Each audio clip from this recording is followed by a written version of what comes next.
CBS Radio Mystery Theater presents...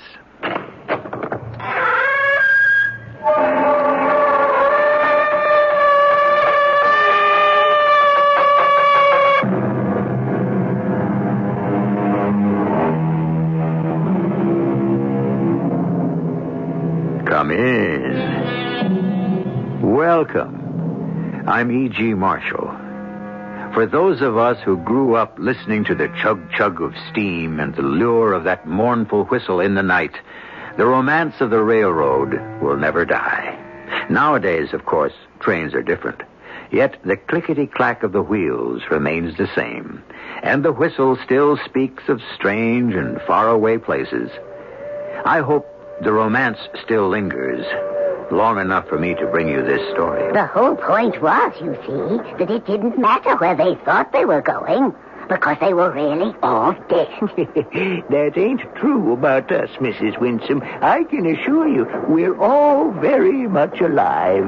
You know, Mr. Conductor, you're the very last one in the world I would trust to tell me the whole truth.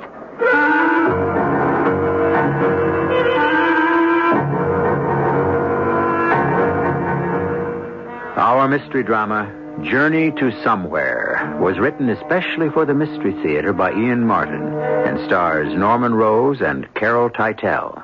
It is sponsored in part by True Value Hardware Stores and Buick Motor Division.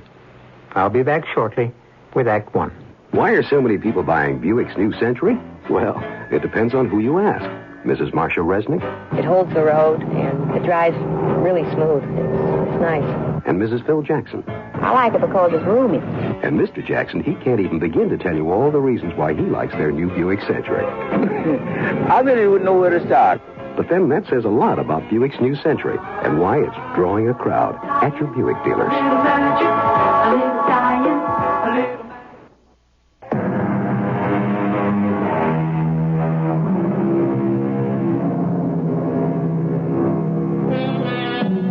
On a certain day, in a certain year, not so very long ago, a certain train pulled out of a terminal in one of our major cities and headed north. It was traveling what was little better than a spur track. There were few stops along this line to Skeffington Junction, and just as well. For weeks, this part of the country had lain gasping in the clutch of one of the most bitter winters in Weather Department history.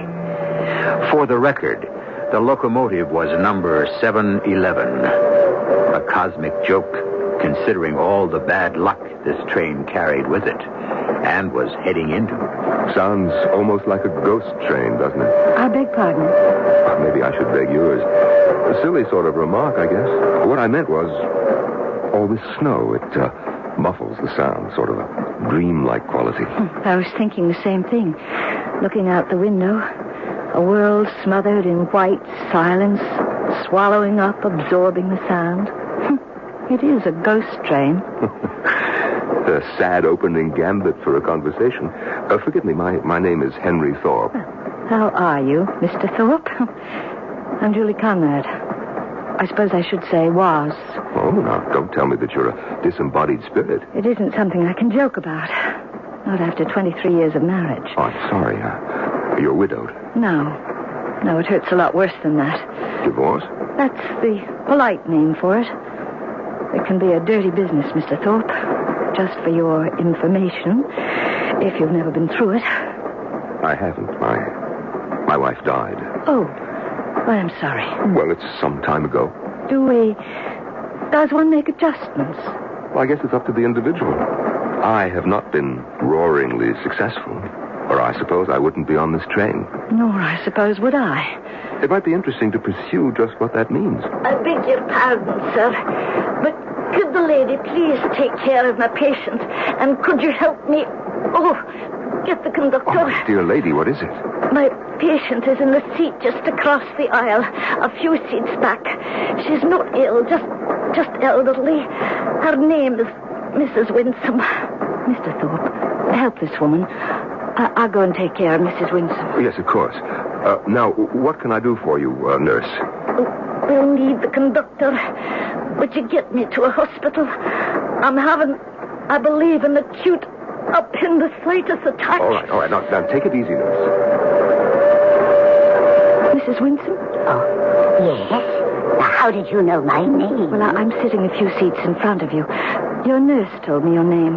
Did she? Oh, but what happened to her? Well, I'm afraid she's not feeling too well. Dear me, that's rather strange. Why? Because she's supposed to be in charge of me. Well, you aren't well? Of course I am. Just the way they feel. They? My daughter and that dreadful husband. They just wanted to get rid of me. So they stuck little Miss Brown with carting me off to be incarcerated. To be what? Locked up in a nice, safe nursing home. Mrs. Winsome, could we talk about you a little later? Of course. Everyone always wants to talk about me a little later. But somehow, the time never comes around.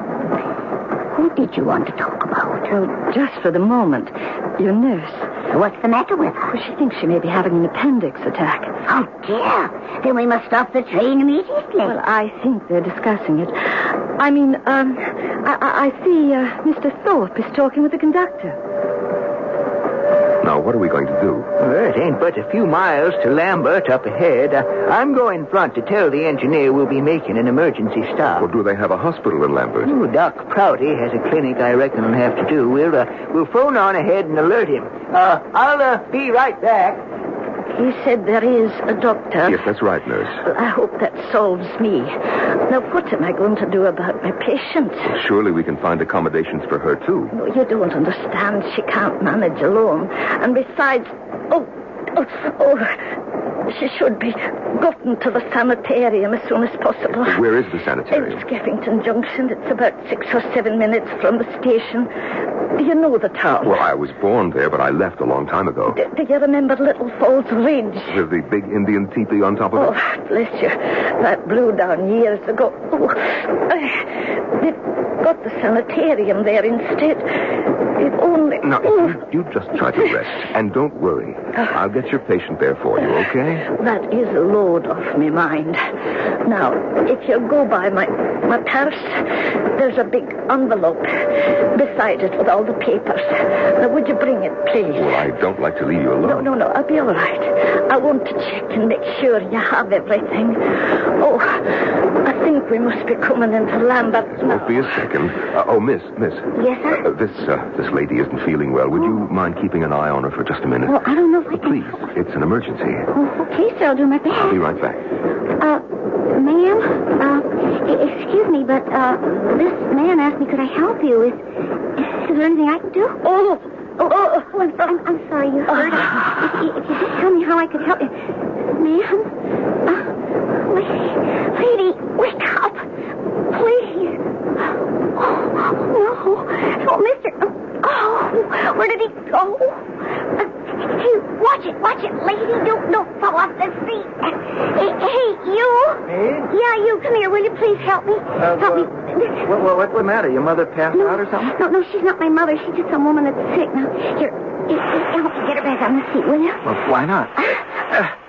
Give me a lift right here, okay? Okay. There. She's all right. Hey, what's the big idea of the train coming to a sudden stop like this? It's coming into a station, I guess. I don't see nothing out there but snow and snowbanks. Hey, where'd that conductor go? Oh, search me. Hey, what's eating you, whoever you are? Nothing. I just don't like it. Why should we be stopping here? What's the matter? You act like you had cops on your tail. Hey, I never said that. Okay, miss. And you, son.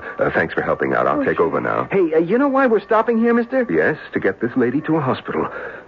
What happened to her? Well, I think she just sort of passed out, Mr. Thorpe, Henry Thorpe. Oh, yes. Now, let me see. Sorry. She's breathing all right. Maybe it's a blessing she won't feel the pain. All right, thanks again. The conductor and I will handle the rest. Yes, sir. Hey, where are you sitting? Oh, right over here. You mind if I sit with you? I don't know. I want to ask you something. What? How come you thought I might be, taking off from the cops? Maybe it takes one to know one. What does that mean? It means bug off. I'd rather be alone. Okay, suit yourself, sister, if that's the way you want it. That's the way I want it.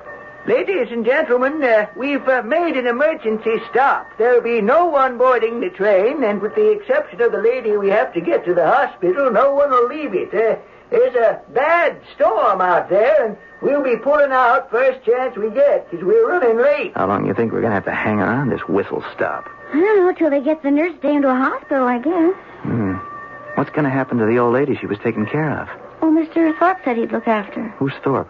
Well, that guy who came over when you were helping to get the nurse back on the seat. The one who got off with the conductor and the guys with the stretcher? Yeah. Suitcase Sam. No, I think he said his name was What do you mean, Suitcase Sam? Oh, it's just a name I gave him in my mind, like. Why? Hey, wait a minute. Who asked you to sit down? Me, myself? My name's Duke. What's yours? Linda Now, what's it to you? Well, does it hurt to know your name? Linda what? Goes both ways. Duke what? Okay, so, Linda Duke. How come you call Mr. Thorpe Suitcase Sam? Oh, that. You ever notice the way he hangs on to his briefcase? Ever since he got on the train, no matter what he does, he never lets go. Helps out the old lady, lugs the briefcase. Goes off the train, it still goes along, like it was chained to him. How come? Well, he has important papers in it. Money, I don't know. Why? This crummy old train, headed for practically nowhere. 5 of us in this coach now that the nurse is gone. Ever stop to figure what brings us all here? No, I got my own problems. Sure. We got problems, all of us. Hey, who are you? I told you, Duke. A student of life. Well, what are you trying to say? There are 5 of us right here, and we've got one thing in common.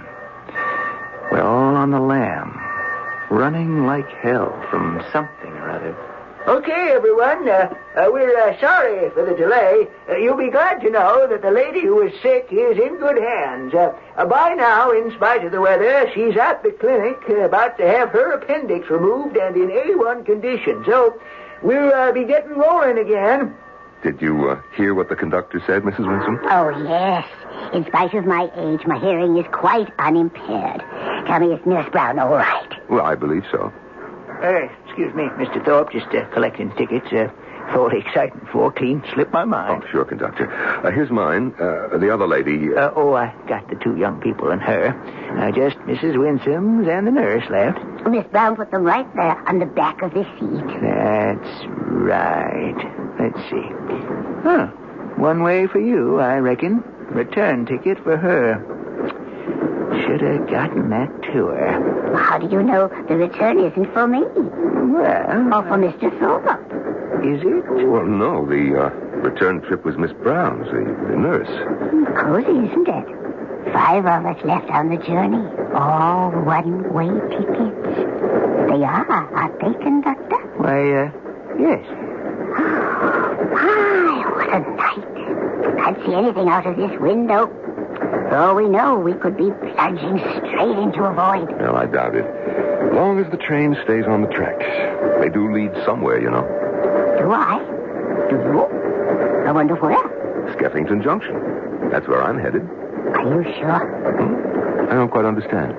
I saw a play once about some people on an ocean liner traveling in a fog.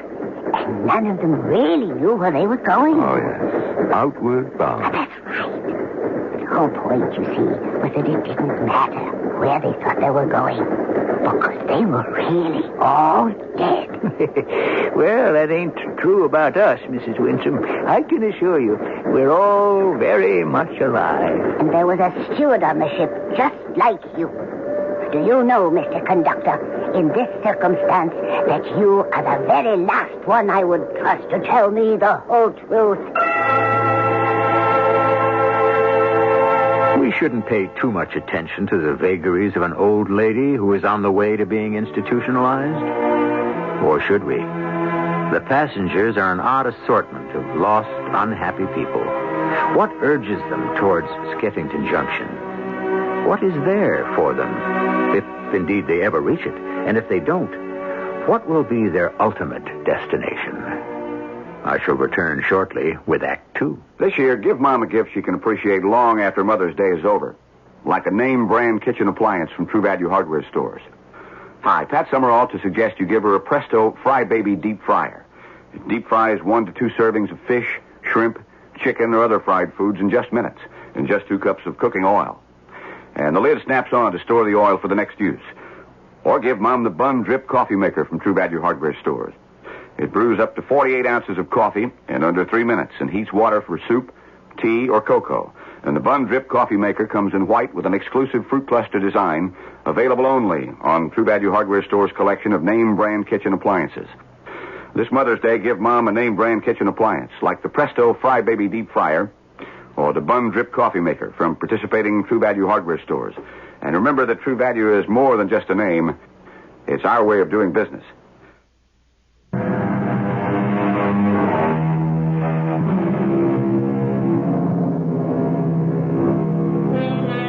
The night is a blur of swirling snowflakes.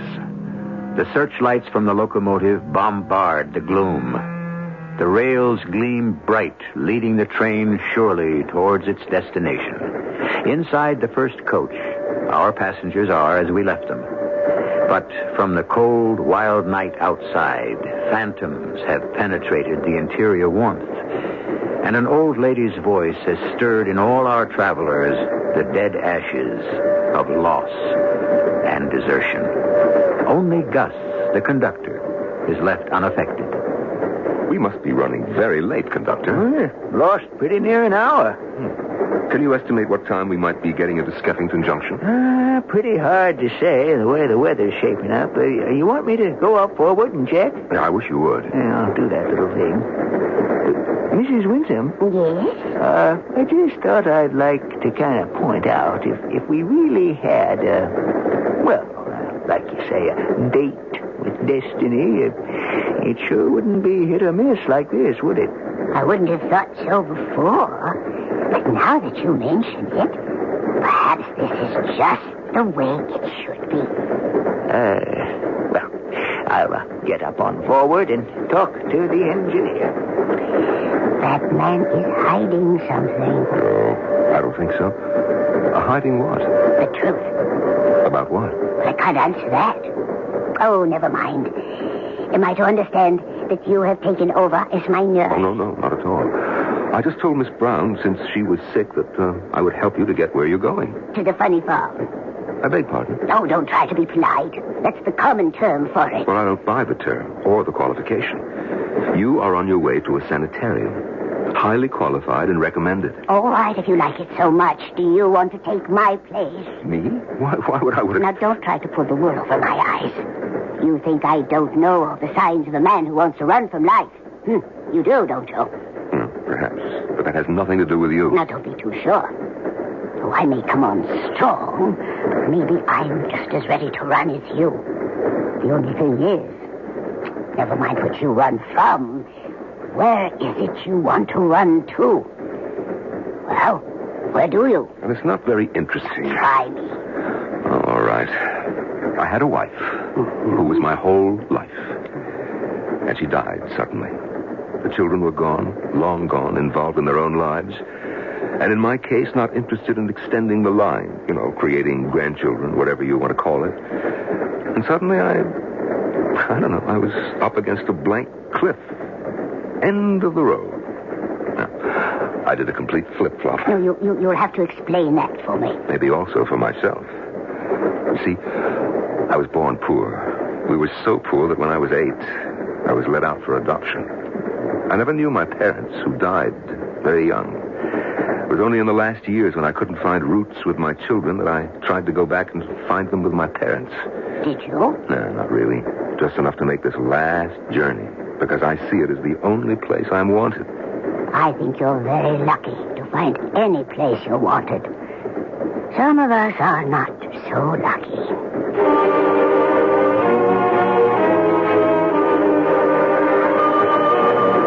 Mind if I sit down for a moment? Oh, no, why not? But what about your charge? Mrs. Winsome is enjoying the kind of sleep that only the very young or the very old seem to be capable of. You sound a little bitter. I am. Well, I should be the last to criticize. So am I. Oh?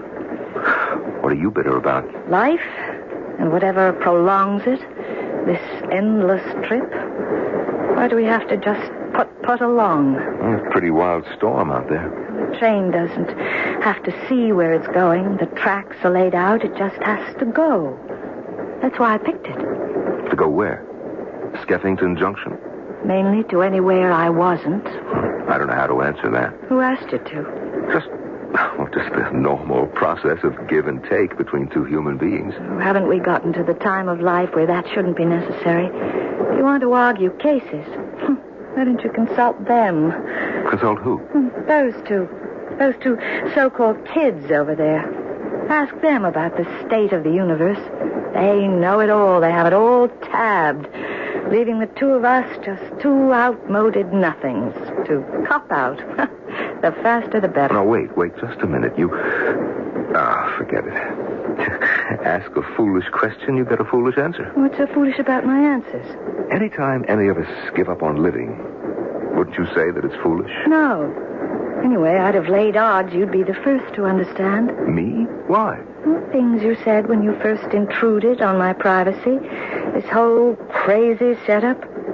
What's a well-dressed, obviously successful businessman like yourself doing on a flea-bitten train like this to nowhere? I'm going to Skeffington Junction, aren't all of us?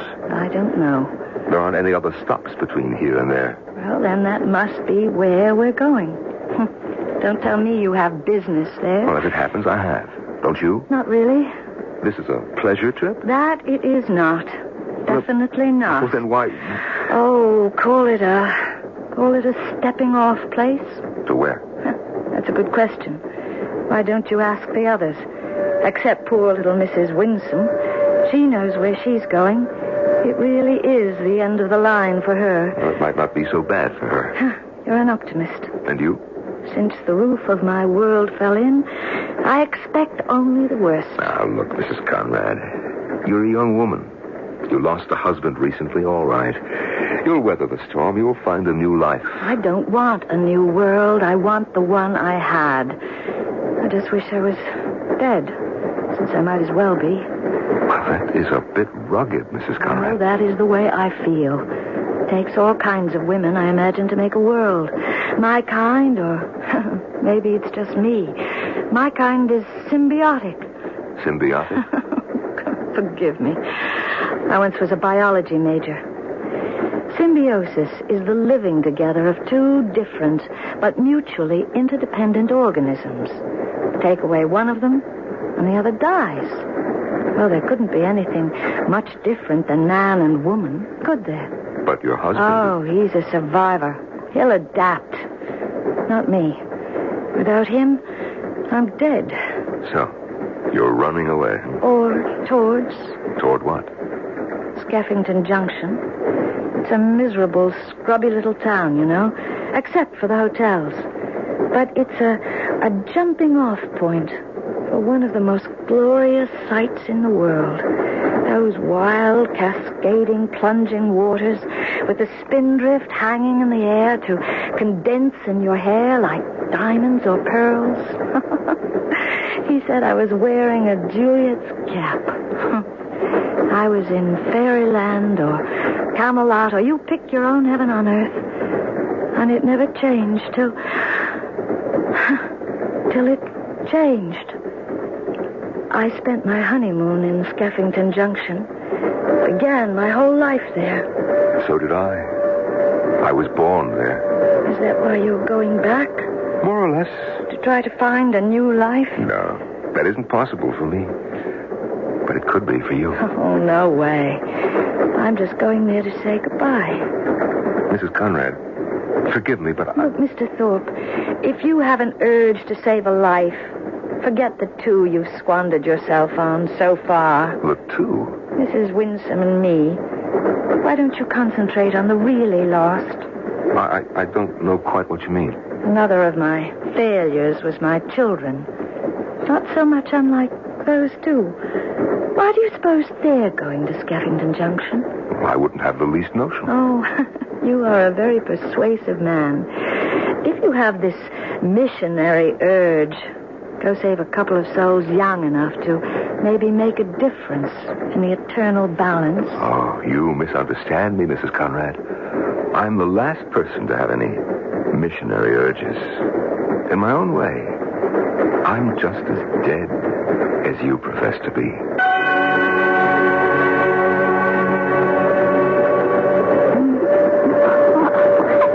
Everything's fine, Linda, baby. Don't move. I fell asleep. Who didn't? I guess I was like all over you. Yeah, I guess. We made out. You went away somewhere. Yeah. You know, like when you got to... Was that all? Well, on the way back, I made a stopover. What? El Cubo with the briefcase. He was zonked out, and the briefcase was sitting right beside him. So, I checked it.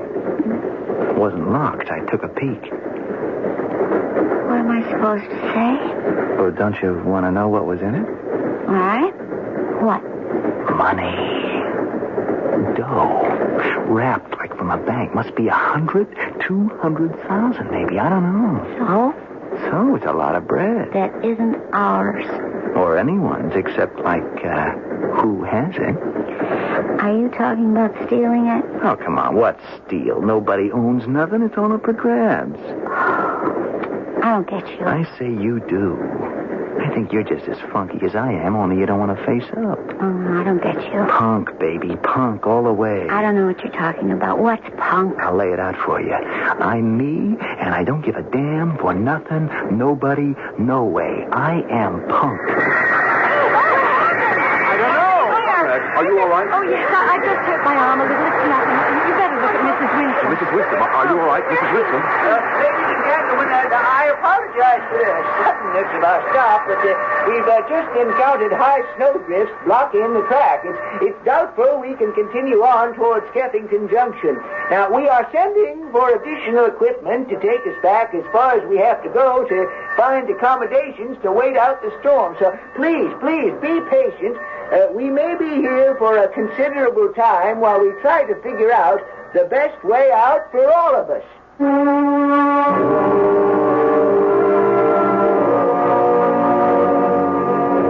The best way out for all of us. An old lady who is being railroaded into an old folks' home against her will. A woman who feels her life is already over. A man who has turned from the living to the dead. A self-confessed punk who cares about nothing but himself. And a young girl whose secret is still locked behind two dark and frightened eyes. What is the best way out for all of these? I shall return shortly with Act 3.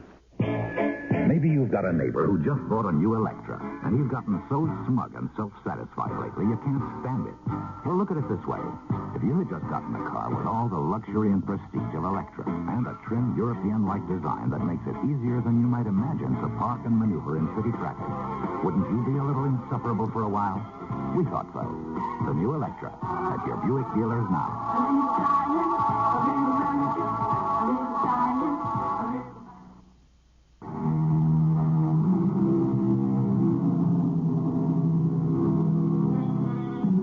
For 2 hours, the train crew has been busy attempting to dig out the huge engine from the snowdrift into which it had burrowed to an accidental halt. The air in the front coach is growing cold. The two young people are huddled together, sharing his goose-down parka. Henry Thorpe stands, beating his hands across his chest, while Mrs. Conrad snugs into his overcoat. Further back in the car, little Mrs. Winsome is two bright button eyes gleaming out from a mound of stray clothing wound about her. Hey, this is kind of kicks, huh? Oh, glad you think so. Freezing to death. Oh, cozy enough under a blanket? Now, don't get any ideas. Ah, come on, Linda. What's the big cold shoulder? You're wasting your time. I wouldn't trust you any farther than I can throw you. You're not my type. Hmm? Who said it takes one to know one? Well, that was different. How different? I just meant you were running out on something. Okay, suppose I am. Must be your conscience is troubling you. Hey, don't give me that square talk. How come you, of all people, figure I have to be wrong? Me of all people. Oh, now look, Duke, or whatever your name is. First, I don't care what put you on the road. And second, Look, it was nothing all that terrible, just everything backed up. I was flunking out in another college, which was stale news. But it meant the usual go-round with my parents, and I'd had it. So I cut out. Got enough bread to see me through to Canada, then I can move in with the family. Family? Yeah, it's a, what do you call it, a commune. You? In a commune? Well, I don't believe it. look, it's where you can let everything loose, flow free. Thumb your nose at the establishment. Oh, come on, isn't the family just another kind of commitment? Well, all right, so what if it is? It's one that I picked, not one I was stuck with. Hey, it's a good life. You ought to dig it, too. Doesn't it grab you? I don't know. It's something I never even thought about. Can just anybody join us? If you want to make the commitment. Hey, are you putting me on? No, why would you think that? Well, I had the notion right off on the first that maybe you were headed for the family, too. No, this is the first I ever heard of that. Well, then where are you headed? You wouldn't want to hear. Try me. I don't want to put it into words. Talk to me, Linda. You know you want to talk to somebody. Oh, yeah, somebody. Anybody. Well, my father, he died a long time ago. And 4 years ago, my mother married again. I was 14. The man she married didn't want me. I just came along with the deal. Oh, he treats my mom all right. But the guy's he's a dog. He slapped me around plenty when my mother didn't know. Later, she didn't care after she started drinking. Well, up until then, I could take it, but suddenly I was 18, and the only way was out. But out where? You got relatives in Skeffington Junction? You're going to laugh at this. But, have you ever heard of a pen pal? You mean like you get a name and address and write, and he writes back and all that? Mm-hmm. Well, like that. Sometimes when the walls close in on you, you got to find a new door out or a window to escape. Well, anyway, I wrote this guy nearly 2 years ago. He's a farmer, and he lives 2 hours out of Skeffington Junction.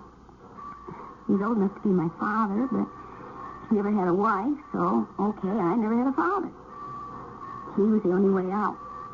Well, that's where I'm headed. Hey, that is crazy, throwing yourself away. Are you any better? What do you think you're doing?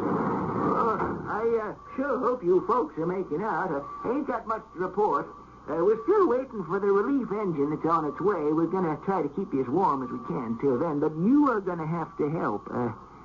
How you kids doing? Oh, we're making out all right. Good. Mr. Thorpe, you look pretty cold. I'm all right. He isn't, really. He gave me his coat to keep me from freezing. I got an extra coat here. You better climb into it, sir. Or maybe Mrs. Winsome could use it. I think you need it more. Take it, Henry. I could use it for just a moment or two if I could be sure that... Why don't you let me sit with the old lady for a spell? Just come out from the engine room and... What is it? It's all right, folks. Now, just take it easy. No cause for alarm. It's just the new locomotive hooked up with us at last.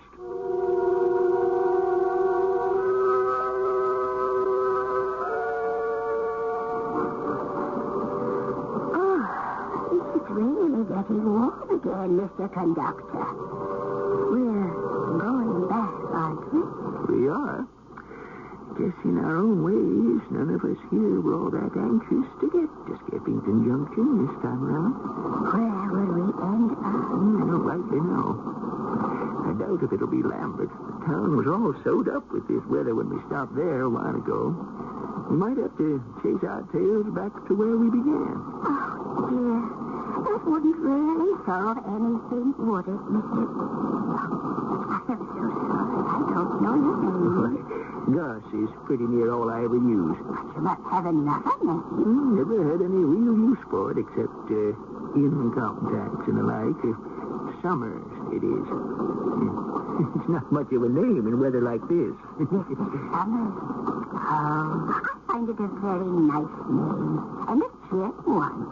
Especially in the condition we all find ourselves. Do you, ma'am? Why? It's better than if you'd been cold winter. Might have been better if I had. What? This extra little jaunt, Mrs. Winston. You know it as well as me. It's only what do you call it when a fella that's condemned to die gets word from the governor or king? Reprieve. Oh, that's it, reprieve. But it ain't gonna last long. I don't quite understand. No. You and me, we're in the same boat, huh? Nobody wants us anymore. I'm 65. The boom falls. I gotta retire. There goes my whole life. I never had nothing but the railroad. Take that away, I'm only waiting out the years. That is my case entirely. We are both in the same boat. Well, Mr. Thorpe, anything I can do? No, Gus. Stay where you are. I just had a sudden urge for a cigar. I'm going out to the platform to indulge it. How is Mrs. Conrad? Well, she's fast asleep. I didn't want to disturb her. I don't think anyone else should. Gus, when do you think we'll be stopping? Well, not this side of the Guzman Bridge. How long is that? Well, we should be crossing in another 2-3 minutes. Fine. Now, if you'll excuse me. Such a pity. That nice man without a wife. Lonely. And there's a woman just made to order for him. Beg pardon? The lady who is sound asleep. Divorced. Lonely as him. You'd like to see them together? It'd be nice. But not reasonable, Mrs. Winsome. Any more reasonable than these two kids who are coming this way. Now, what do you suppose they want? Hey, conductor, it's getting kind of steamy in here. Okay if we go out on the platform for a breath of air? I hope you don't mind. Oh, no, of course not. You can have a little visit with Mr. Thorpe. He's out there having a cigar. Oh, cheer up. Neither of us smoke. We'll leave you some air to breathe. That was sweet. What? Thinking of the non-smokers. Maybe there's some hope for you after all. Like how? Maybe you're not all punk. You want to get the door? Oh, yeah, sure. Oh, hi, Mr. Thorpe. You mind if we join you here on the platform? No, not at all. If you don't mind the cigar. Linda? No. We've been so cooped up. Can we get some real fresh air? We could crack the outside door open just a piece, okay? Oh, solid. Here, let me help. Oh, no problem. There we are. Except, where are we, really? Well, the conductor said we should be crossing the river and... Oh, yeah, I guess we're on the bridge now. It's been a strange trip, hasn't it? Yeah. One I don't care ever to take again. Or me. I don't know if I can agree. Oh! Hang on for your lives. The bridge gave way. What? We're hanging on the edge by a thread. I have the door open. Jump! No! Jump, it's your only chance!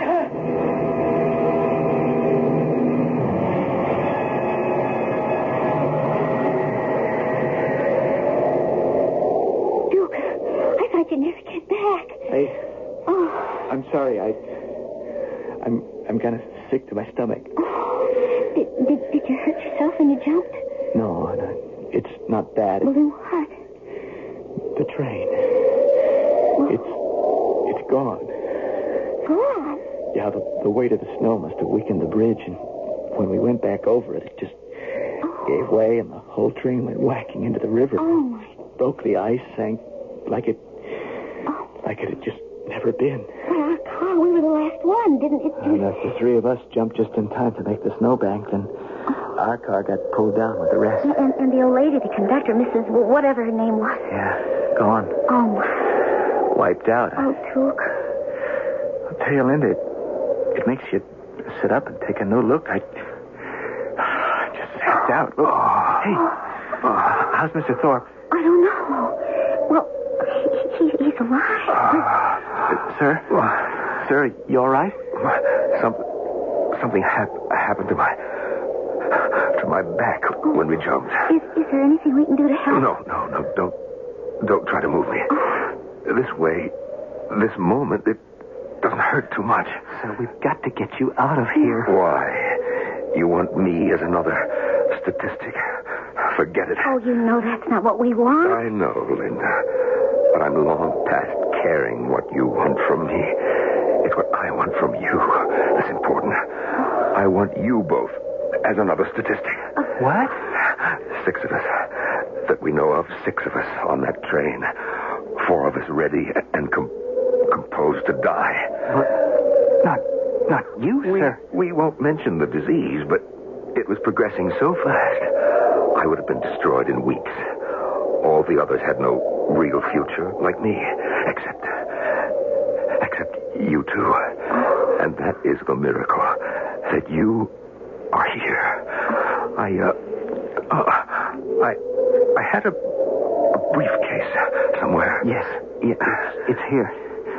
Lucky you always carries it with you, the one with the money. I'm glad that you know what it contains. No, we don't want the money. Just tell us where you... Don't say you don't want it. My own children are long ago taken care of. This money is from a safe deposit box. No one knows of it but me. What did you mean it for? Well, once I thought I would build a mausoleum for my parents who were buried in a pauper's grave. You see, that's where I was taking it. To die myself and lie with them. Now, I know that was stupid, and I want... No. Yes, you want? I want this money to be for the young and for the future. I leave it to you to use as you see best fit. Who is he? I guess. Who? Well, what about the money? You heard what he said. You mean we take it? We take it and use it for things that he might have wanted it used for. Oh, I doubt if he'd have okayed the punk psychology. Oh, come on. I don't mean it like that. Well, then how do we use it? There'll be a way. As long as it helps some young people, I don't guess he'd fault us too much. Us? Hey, I got a date with a man who wants to marry me. You've got a date with a man who wants to use you. We've got a better date. We? Okay. Us. With $100,000 and the memory of this trip, of how wrong we could have gone. How can we lose? Are you propositioning me again? I'm trying to make you an offer you can't refuse.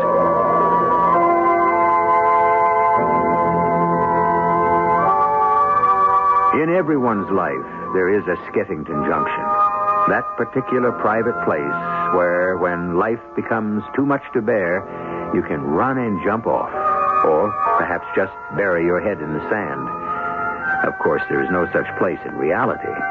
For life itself ordains the pattern we must follow and the end that waits for us. Only the living have that second chance to make changes. So, make them while you can.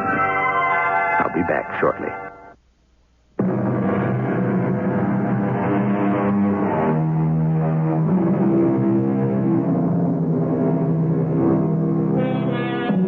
I have nothing more to say about our story, except that I hope, as you, the young people made good use of the gift of both money and time. And a quote from an old poem. "'Tis here, they say, the journey ends, and little doubt it must be so. But, as I tell my bestest friends, I hate to go." Our cast included Norman Rose, Carol Teitel, E.V. Juster, and Russell Horton. The entire production was under the direction of Hyman Brown. This is E.G. Marshall inviting you to return to our Mystery Theater for another adventure in the macabre. Until next time, pleasant dreams.